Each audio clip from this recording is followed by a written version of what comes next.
Hi, everybody. I'd like to cover a different model of community organization and thinking about community. Today, this is called Microsolidarity from Richard Bartlett. To kind of summarize everything, I'm just going to put this graphic up on the screen. Um, and we're going to go through what this graphic means and what the practice of microsolidarity is about.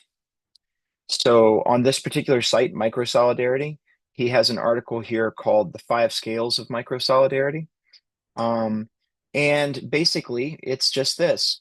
Different size groups are good for different things. And so typically when we're dealing with open source community organization or communities around companies or brands, the goal is always size, size, size, size, size. It's all about making the biggest possible community. But communities come in absolutely all sizes, and it's not right to make all of them enormous.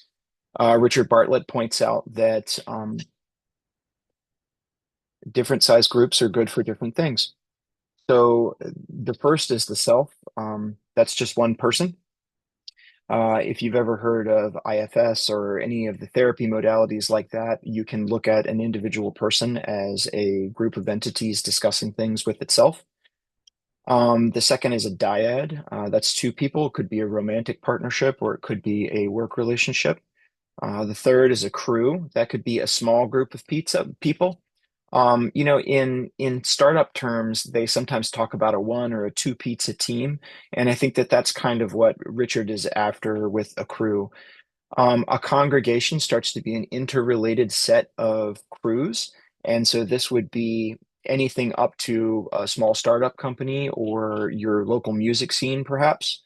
And then finally, you can have a network of congregations, and then that can be blown up to any kind of size group that you would want.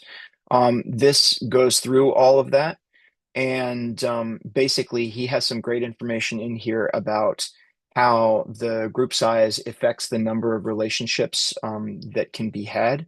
So, because we're all limited by Dunbar's number, um, as the size of the group increases, the number of relationships potentially explodes, except people can't have that many relationships. And so there end up being a limit to how many people you can have a relationship with, and hence how effective a group can be and how interknit a group can be. So the last thing that I want to put here before we sign off for this is I'm going to show you a picture of the organizer of this method. This is Rich Decibels, otherwise known as uh, yeah, he provides coaching online, and that's it for today.